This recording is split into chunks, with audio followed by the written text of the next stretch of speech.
University of Accountancy, the world of e-learning. Dear students, we are learning taxation.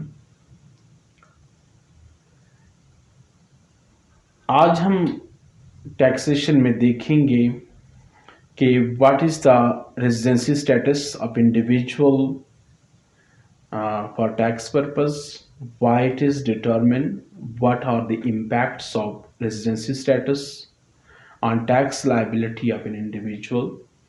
आज के lecture में हम इंशाल्लाह ये देखेंगे।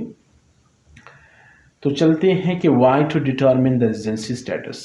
किसी इंडिविजुअल का रेजिडेंसी स्टेटस डिटरमिन करना क्यों ज़रूरी होता है।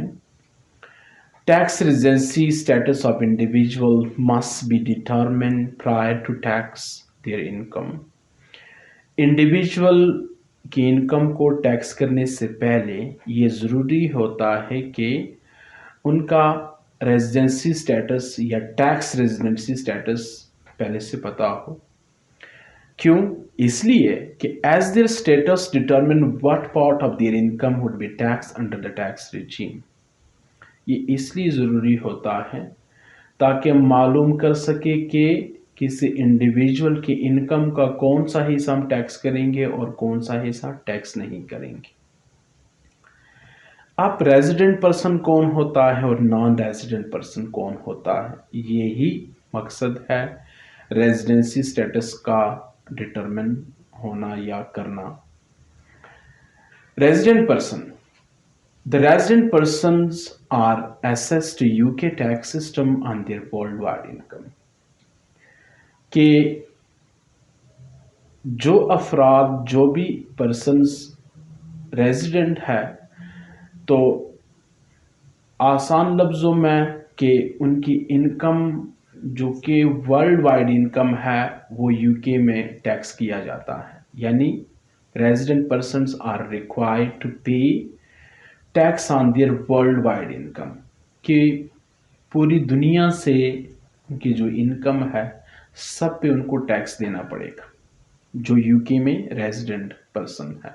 अब रेजिडेंट कौन होते हैं, याद रखिएगा, ये सिटीजन और नेशनल वाली बात नहीं है, तो ये ज़हन में रखना ज़रूरी है। और जो नॉन रेजिडेंट है उनकी वर्ल्ड वाइड इनकम को टैक्स नहीं किया जाता, but they are taxed for their UK source income only. क्या मतलब? जो रेजिडेंट पर्सन है उनकी वर्ल्ड वाइड इनकम को टैक्स किया जाता है अंडर यूके टैक्स सिस्टम, जबकि नॉन रेजिडेंट पर्सन की सिर्फ वो इनकम टैक्स की जाएगी या उन पे टैक्स लगेगा जो उन्होंने यूके से अर्न किया हो।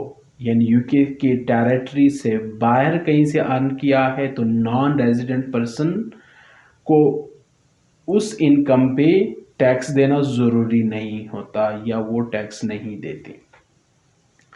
तो ये इतना इम्पॉर्टेंट सवाल है किसी शख्स का रेजिडेंट होना और नॉन रेजिडेंट होना इस लिहाज से ज़रूरी है कि हम ये मालूम कर सके कि उसकी इनकम का कौन सा हिस्सा, कौन से हिस्से से मुराद ये कि क्या वो जो उसने यूके में अर्न किया या फिर यूके से बाहर। अगर रेजिडेंट पर्सन है तो regardless of the source of income यानी वर्ल्ड वाइड उसकी इनकम को टैक्स किया जाएगा, और अगर वो नॉन रेजिडेंट है तो उसकी सिर्फ वो इनकम टैक्स करेंगे या टैक्स किया जाता है जो कि उसने यूके से अर्न किया हो। Now how to determine the residency status of a person. अब जब हम इसकी अहमियत समझ गए कि कितना ज़रूरी है ये स्टेटस का मालूम होना, तो ये हम कैसे डिटरमिन करेंगे, कौन से उसूल है कि जिनकी रोशनी में एक शख्स रेजिडेंट ठहरता है और दूसरा नॉन रेजिडेंट। तो students, a person is resident if he और she does not meet one of the automatic non-residence test। एक शख्स को हम उस वक्त रेजिडेंट कहते हैं अगर वो ऑटोमेटिक नॉन रेजिडेंस टेस्ट को सेटिस्फाई नहीं करता। क्या मतलब है? कुछ टेस्ट हैं, हम टेस्ट लगाते हैं, कुछ कंडीशंस हैं। अगर ये एक शख्स ओवरसीज टेस्ट को यानी ऑटोमेटिक नॉन रेजिडेंट टेस्ट को सेटिस्फाई नहीं करता तो वो क्या है, वो रेजिडेंट ठहरता है। अगर नहीं, यानी अगर वो ओवरसीज नहीं है या नॉन रेजिडेंट नहीं है तो वो रेजिडेंट है, पहली बात।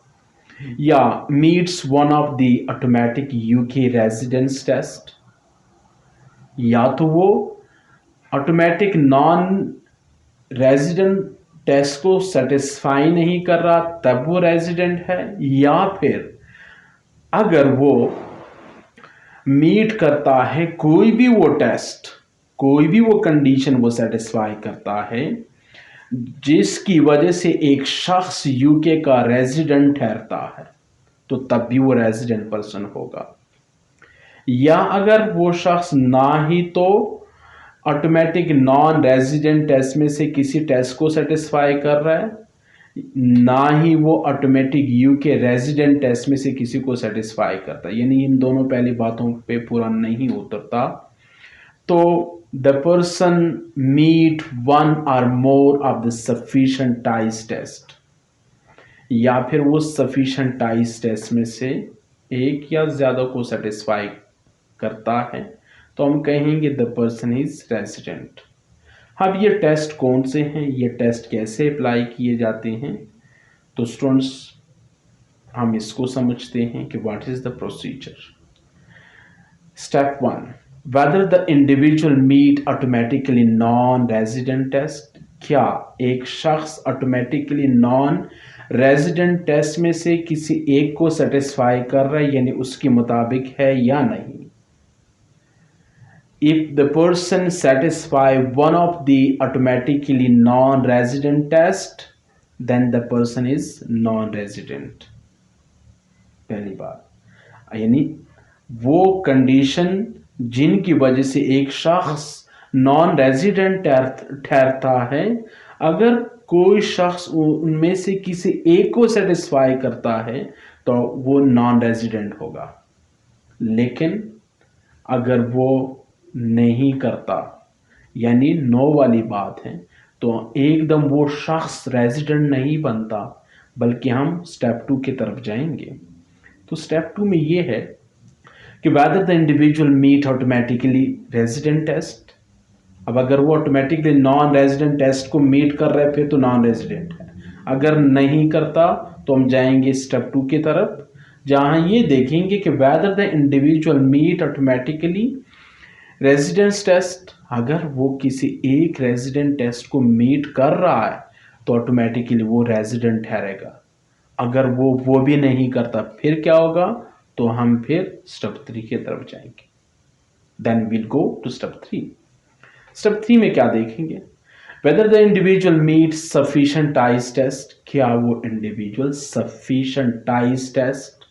इसका मतलब क्या, इसका मतलब ये है कि और कुछ फैक्टर्स हैं जिनकी वजह से ये शख्स यूके से कनेक्टेड है, उनमें से कितने फैक्टर्स को ये सेटिस्फाई करता। अगर वो सफिशिएंट टाइज टेस्ट या सफिशिएंट फैक्टर्स टेस्ट को सेटिस्फाई करता है तो वो रेजिडेंट है, अगर नहीं करता तो फिर नॉन रेजिडेंट। तो सुन, ये 3 स्टेप प्रोसीजर है किसी भी शख्स की रेजिडेंसी स्टेटस को डिटरमिन करने के लिए। अब बात ये कि ये टेस्ट है कौन कौन से, मतलब वो कौन से टेस्ट हैं जिनमें से किसी एक को भी अगर एक शख्स सेटिस्फाई करता है तो वो नॉन रेजिडेंट ठहरता है, या उन ऑटोमेटिकली रेजिडेंट टेस्ट कौन से हैं जिनमें से किसी एक को कोई इंडिविजुअल सेटिस्फाई करें तो रेजिडेंट बनेगा।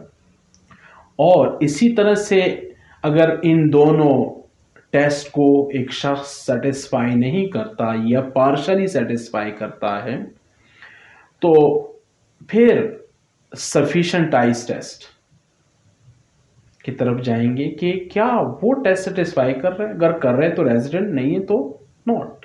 तो कौन से फैक्टर्स हैं, कौन से टाइज हैं। तो स्टूडेंट्स सबसे पहले आते हैं ऑटोमेटिकली नॉन रेजिडेंट टेस्ट।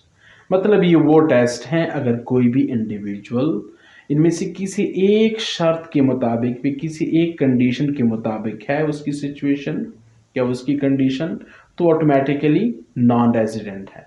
मसलन an individual is automatically non-resident if he or she is in the UK in the tax year less than 16 days। मतलब क्या हुआ कि टैक्स ईयर में अगर वो शख्स यूके में रहा है 16 दिन से कम। अब टैक्स ईयर क्या है यूके का? स्टूडेंट्स, यूके का टैक्स ईयर स्टार्ट होता है 6 अप्रैल को और ख़त्म होता है 5 अप्रैल को, यानी 6 अप्रैल से ये शुरू होता है और 5 अप्रैल को ये आकर ख़त्म होता है। मसलन 2023 में अभी जो साल चल रहा है, आज की तारीख को अगर मैं देखूं तो ये 19 जनवरी है। तो न्यू टैक्स ईयर स्टार्ट होगा 6 अप्रैल 2023 को और ख़त्म होगा 5 अप्रैल 2024 को। तो अगर इस दौरान कोई शख्स यूके में 16 दिन से कम रहा हो तो वो ऑटोमेटिकली नॉन रेजिडेंट है जी। या फिर उसका क़याम यानी यूके में उसका स्टे 46 डेज है, यानी लेस देन 46 डेज है। क्या मतलब है? लेस वाली बातों पर को अपने साथ रखनी है कि a person is in the UK in the tax year less than 46 days and has not been resident in the previous 3 tax year। या फिर एक शख्स का स्टे यूके में 16 दिन से ज़्यादा है लेकिन 46 दिन से कम है, यानी 45 डेज तक है। क्या वो रेजिडेंट होगा या नॉन रेजिडेंट होगा? तो देखा यह जाएगा क्या वो पिछले 3 सालों में नॉन रेजिडेंट रहा है कि नहीं। अगर पिछले गुजरे 3 सालों में वो रेजिडेंट नहीं था और उसका स्टे यूके में 46 डेज से कम है इस साल, तो वो नॉन रेजिडेंट है ऑटोमेटिकली।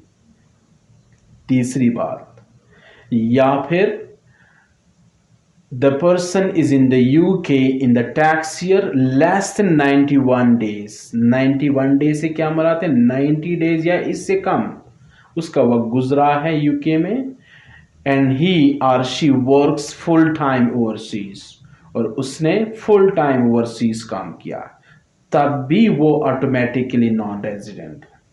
तो स्टूडेंट, अगर कोई भी इंडिविजुअल इन 3 शराइत के मुताबिक है तो वो ऑटोमेटिकली नॉन रेजिडेंट है, यानी उसने कोई भी शर्त पूरी की, किसी भी कंडीशन को वो सेटिस्फाई कर रहा है तो ऑटोमेटिकली नॉन रेजिडेंट होगा। हमें दूसरे स्टेप की तरफ जाने की ज़रूरत नहीं है। अब अगर कोई ऐसा नहीं है तो ऑटोमेटिकली रेजिडेंट टेस्ट की तरफ हम जाते हैं कि क्या उनमें से किसी एक कंडीशन को एक शख्स मीट कर रहा है या नहीं कर रहा। मसलन an individual is automatically resident if he or she is in the UK for 183 or more days during tax year। अगर कोई शख्स टैक्स ईयर के दौरान, टैक्स ईयर याद रखिएगा कैलेंडर ईयर नहीं, टैक्स ईयर जो कि यूके का स्टार्ट होता है 6 अप्रैल से और ख़त्म होता है 5 अप्रैल को अगले साल के। तो अगर एक शख्स इस दौरान मुसलसल या फिर मुख्तलिफ औकात में मुख्तलिफ इंटरवल्स के साथ उसका जो टोटल दौरानिया है स्टे का 183 डेज या इससे ज़्यादा बन रहा है तो ऑटोमेटिकली क्या है? रेजिडेंट होगा। 183 डेज दरअसल 6 मंथ बनते हैं, तो वो 6 महीने या इससे ज़्यादा अरसा अगर वो यूके में रहा है ड्यूरिंग टैक्स ईयर, याद रखिएगा मुसलसल रहना ज़रूरी नहीं है। मसलन उस जनवरी में उसने 20 दिन रहा है, अप्रैल में उसने 10 दिन रहा है, उससे आगे किसी और महीने में कुछ और टाइम पीरियड के लिए रहा है, तो इन सब को जमा किया जाएगा, ऐड किया जाएगा। फिर अगर वो 183 डेज या इससे ज़्यादा बन रहे हैं तो automatically the person is resident. या अगर ये बात नहीं है, has only home in the UK, या फिर उसका घर है यूके के अंदर, यानी उसका कोई और घर यूके में नहीं है, सॉरी दुनिया की किसी और खिते में नहीं है, सिर्फ यूके में उसका वाहिद घर है, कहीं और नहीं है, तो वो जहाँ कहीं पे उसका वक्त गुजरा है या नहीं गुजरा तो वो यूके रेजिडेंट होगा, टैक्स पर्पस के लिए याद रखेगा। और अगर ऐसा नहीं है, work full time in the UK, या उसने फुल टाइम यूके में काम किया हो, तो फुल टाइम से मुराद क्या है, उसका घर भी नहीं है, 183 डेज की बात भी नहीं है, लेकिन उसका जो फुल टाइम वर्क है वो यूके में रहा है, तो तब भी ऑटोमेटिकली रेजिडेंट होगा। अब अगर ये दो शर्तें पूरी नहीं कर रहा, या इन दो टेस्ट में से किसी भी एक टेस्ट को एक शख्स सेटिस्फाई नहीं कर रहा, तो हम सफिशेंटाइज टेस्ट की तरफ आते हैं। तो सफिशेंटाइज टेस्ट से क्या मुराद? The following 5 ties or factors are considered to determine whether one is sufficiently connected to the UK or not. उसके बाद ये देखा जाएगा ये 5 फैक्टर में से कि क्या एक शख्स सफिशिएंटली यूके के साथ कनेक्टेड है या नहीं। अगर है तो आम उसूल ये है कि वो रेजिडेंट होगा, अलबत्ता कुछ और बातें भी देखते हैं, और नहीं है तो फिर नहीं होगा। बहरहाल वो कौन से हैं? पहला factor family. Has close family means spouse, civil partner or minor children in the UK. अगर किसी शख्स की फैमिली यूके में है, फैमिली से क्या मुराद है? स्पाउस है, यानी मियाँ बीवी में से कोई भी यूके में है, या सिविल पार्टनर है उसका, या माइनर चिल्ड्रन है। माइनर चिल्ड्रन से मुराद है 18 साल से कम उम्र के बच्चे यूके में। तो ये एक फैक्टर है जो आपको यूके से जोड़ रहा है, कनेक्ट कर रहा है। दूसरा फैक्टर ये देखा जाएगा कि has the person house in the UK which is made use of during the tax year, कि उसका एकोमोडेशन है यूके में, उसका कोई मकान है, कोई हाउस है जो कि टैक्स ईयर के दौरान वो इस्तेमाल में कभी भी रहा हो, जरूरी नहीं कि मुसलसल। तो ये दूसरा फैक्टर है कि एक शख्स अगर सेटिस्फाई कर रहा है 5 में से। इसी तरह से the person work substantive work in the UK, work को देखा जाएगा कि वो substantive वर्क उसने यूके में किया हो, यानी उसका काम जो है असली काम, या फिर काफ़ी काम जो उसका यूके में किया हो टैक्स ईयर के दौरान, तो हम कहेंगे एक और फैक्टर है जो उस शख्स को यूके से जोड़ रहा है। इसी तरह से days in the UK, the person has spent more than 90 days in the UK in either or both of the previous 2 tax years, या फिर उस शख्स ने 90 दिन से ज़्यादा अरसा पिछले 2 सालों में यूके में गुजारे हो, मसलन एक में 40 दिन, दूसरे में 50 दिन, या इससे ज़्यादा टाइम, यानी 90 डेज कम अज़ कम। अच्छा, ज़रूरी नहीं है कि वो एक साल में 90 डेज, पिछले 2 सालों का टाइम मिलाकर अगर वो 90 डेज या इससे ज़्यादा टाइम पीरियड बन रहा है, तो ये एक और फैक्टर है, एक और टाई है जो कि उस शख्स को यूके से जोड़ रहा है। और the fifth one is country. The person spends more time in the UK than any other country in the tax year, कि टैक्स ईयर के दौरान एक शख्स का ज़्यादा अरसा यूके में रहा हो कंपेयर टू अदर कंट्री, तो हम ये कहेंगे कि ये 5 टाइज हैं। अब मसला ये है कि क्या एक शख्स 5 में से 3 को सेटिस्फाई कर रहा है, 4 को कर रहा है, 2 को कर रहा है, 1 को कर रहा है, तो क्या वो रेजिडेंट या नॉन रेजिडेंट बनेगा या नहीं? तो स्टूडेंट्स, मसला ये है कि प्रैक्टिकली ये इतना आसान नहीं है। ये तो हम थ्योरेटिकली इन बातों को आसान कर रहे हैं एग्जामिनेशन पर्पस के लिए। प्रैक्टिकली ये एक बड़ा कम्प्लेक्स, बड़ा पेचीदा सिस्टम है। बहरहाल देखते हैं कि determination of residency status with sufficient ties test, sufficient ties test के साथ किसी शख्स की का रेजिडेंसी स्टेटस कैसे हम डिटरमिन करेंगे। तो आते हैं, if an individual does not satisfy any of automatic overseas test और automatic resident test, अगर एक शख्स इन दोनों टेस्ट में से कोई एक टेस्ट भी सेटिस्फाई नहीं कर रहा, तो फिर क्या होगा? फिर हम चलते हैं सफिशिएंटाइज टेस्ट की तरफ कि डेज इन द यूके, कितना अरसा वो यूके में रहा, प्रीवियसली वो रेजिडेंट था या नहीं था, गिव दो, यानी ये 3 फैक्टर देखेंगे आप इसमें टाइज के साथ कि क्या इससे पहले वो यूके का रेजिडेंट था या नहीं था, और टैक्स ईयर में उसने कितना हर्ष क्याम किया। मसलन लेस देन 16 डेज है अगर किसी शख्स, तो ऑटोमेटिकली नॉन रेजिडेंट है, बेशक इससे पहले वो रेजिडेंट रहा है या नहीं रहा, इससे कोई फर्क नहीं पड़ता, the person is automatically non resident. दूसरा कि 16 डेज और 45 डेज के दरमियान उसका टाइम गुजरा है यूके में, यानी 16 डेज है या 17 या 18 है, अप टू 45 डेज है, और रेजिडेंट बनता है, ये शख्स रेजिडेंट बनेगा if 4 UK test or more are satisfied. क्या मतलब, अभी हमने जिन 5 फैक्टर्स का जिक्र किया उनमें से अगर एक शख्स 4 टाइज को सेटिस्फाई कर रहा है, 4 फैक्टर्स उसकी है, और उसका क़याम यूके में 16 दिन और 45 दिन के दरमियान है, तो वो रेजिडेंट बनेगा, बशर्ते कि वो प्रीवियसली रेजिडेंट हो रहा हो।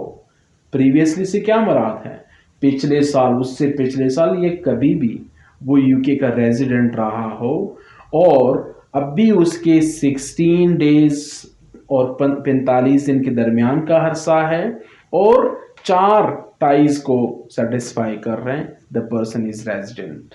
लेकिन अगर वो ये दोनों बातें हैं, मसलन 16 से 45 दिन के दरमियान का टाइम है भी गुजरा है, और उसने क्या किया, 4 टाइज भी मीट कर रहे हैं, लेकिन वो इससे पहले कभी यूके का रेजिडेंट ना रहा हो, तो ऑटोमेटिकली नॉन रेजिडेंट होगा। इसी तरह स्टूडेंट्स, लेकिन अगर 45 डे से ज़्यादा टाइम गुजारता है यूके में, मतलब 90 डेज तक टाइम है, और वो 3 टाइज को सेटिस्फाई कर, यानी वो 5 फैक्टर में से 3 टाइज, 3 फैक्टर्स इसके हैं, और उसका क़याम 46 और 90 डेज के दरमियान है, तो द पर्सन इज रेजिडेंट, बशर्ते कि इससे पहले वो प्रीवियसली रेजिडेंट रहा हो। कॉलम का टाइटल जरा ज़हन में साथ रखना है। लेकिन अगर वो प्रीवियसली नॉन रेजिडेंट नहीं रहा, तो फिर मतलब इससे पहले कभी रेजिडेंट नहीं था, इस साल उसकी 46 डेज से लेकर 90 डेज के दरमियान में से कोई भी टाइम पीरियड उसका गुजरा है, और 3 टाइज मीट कर रहा है, तो 3 टाइज के साथ वो रेजिडेंट नहीं होगा, बल्कि उसको 4 टाइज सफिशिएंट टाइज समझेंगे। आप मेरी बात समझ रहे हैं कि सफिशिएंट टाइज टेस्ट से मुराद ये होगा कि अगर वो इससे पहले रेजिडेंट था, तो आज उसका टाइम पीरियड 46 और 90 के दरमियान है, तो सिर्फ 3 यूके टाइज भी काफ़ी है उसके रेजिडेंट बनने के लिए। लेकिन अगर इससे पहले वो रेजिडेंट नहीं था, previously was not resident, then 4 ties will be required to treat the person as a UK resident. इसी तरह से अगर उसका टाइम पीरियड 91 डेज और 120 डेज के दरमियान है, तो स्टूडेंट प्रीवियसली रेजिडेंट पर्सन को सिर्फ 2 टाइज चाहिए ताकि वो यूके का रेजिडेंट बने, और लेकिन अगर प्रीवियसली यूके का रेजिडेंट नहीं है, तो फिर 3 टाइज विल बी रिक्वायर्ड। इसी तरह से a person is in the UK in a time period which is between 121 days and 182 days, अगर उसका टाइम पीरियड इस हाथ से मतलब 4 महीने और तकरीबन 6 महीने का अरसा है, इस दौरान अगर उसका टाइम पीरियड गुजरता है 6 महीने, 182, वैसे 6 महीने 183 डेज है, लेकिन 121 से 182 दिन 182 डेज, तो फिर मतलब एक शख्स के 122 दिन गुजरे या 130 दिन गुजरे, 140 दिन गुजरे, और उसका कोई एक फैक्टर भी उसे यूके के साथ जोड़ रहा है, कौन से फैक्टर, उसका कोई फैमिली मेंबर यूके में है। फैमिली मेंबर से क्या मुराद, स्पाउस, में बीवी में से कोई एक है, माइनर चिल्ड्रन है, या सिविल पार्टनर है, तो बस बंदा ऑटोमेटिकली रेजिडेंट होगा, बशर्ते कि वो प्रीवियसली रेजिडेंट रहा हो। लेकिन अगर वो इससे पहले कभी भी यूके का रेजिडेंट ना रहा हो, तो ऐसे शख्स के लिए जिसका टाइम पीरियड 121 और 182 दिन के दरमियानी अरसे का कोई भी टाइम है, तो उसको 2 टाइज सेटिस्फाई करना चाहिए। 2 टाइज क्या मुराद, मसलन क्लोज फैमिली मेंबर उसका है और साथ उसका ओनली होम इन यूके है, या फिर उसने सब्सटेंटिव वर्क किया हो यूके में, तो वो क्या होगा, रेजिडेंट होगा। इसी तरह से अगर किसी शख्स का टाइम यूके में रहा है 183 डेज और मोर, ऑटोमेटिकली रेजिडेंट होगा और ऑटोमेटिकली रेजिडेंट होगा दोनों केसेस में, बेशक इससे पहले वो रेजिडेंट नहीं ना रहा हो और बेशक वो रेजिडेंट रहा हो। दोनों सूरतों में अगर उसका टाइम पीरियड, उसका स्टे यूके में टैक्स ईयर के दौरान 183 डेज और मोर है, तो वो क्या होगा, रेजिडेंट बनेगा automatically. Students, this was all about residency status of individual पर टैक्स पर्पस। याद रखिएगा जो पहले 2 टेस्ट हैं वो आपको याद रखने पड़ते हैं, मसलन किस वजह से एक शख्स ऑटोमेटिकली नॉन रेजिडेंट बनता है और किस वजह से ऑटोमेटिकली रेजिडेंट बनता है, ये तो ज़रूरी है। बाकी सफिशिएंट टाइज टेस्ट के लिए जो मैं टेबल आपके सामने अभी मैंने एक्सप्लेन किया, ये टेबल आपको पेपर में गिवन होता है, आपको सिर्फ समझना है और उसके मुताबिक किसी भी इंडिविजुअल का स्टेटस आपने बताना है या उसकी टैक्स लायबिलिटी या टैक्स पेएबल को कैलकुलेट करना होता है। इंशाल्लाह नेक्स्ट लेक्चर में हम देखेंगे कि टैक्सेबल इनकम क्या है, टैक्स पेएबल क्या है, टैक्स लायबिलिटी आप इंडिविजुअल कैसे कैलकुलेट करते हैं। तो तब तक इजाज़त चाहूँगा। अल्लाह हाफ़िज़।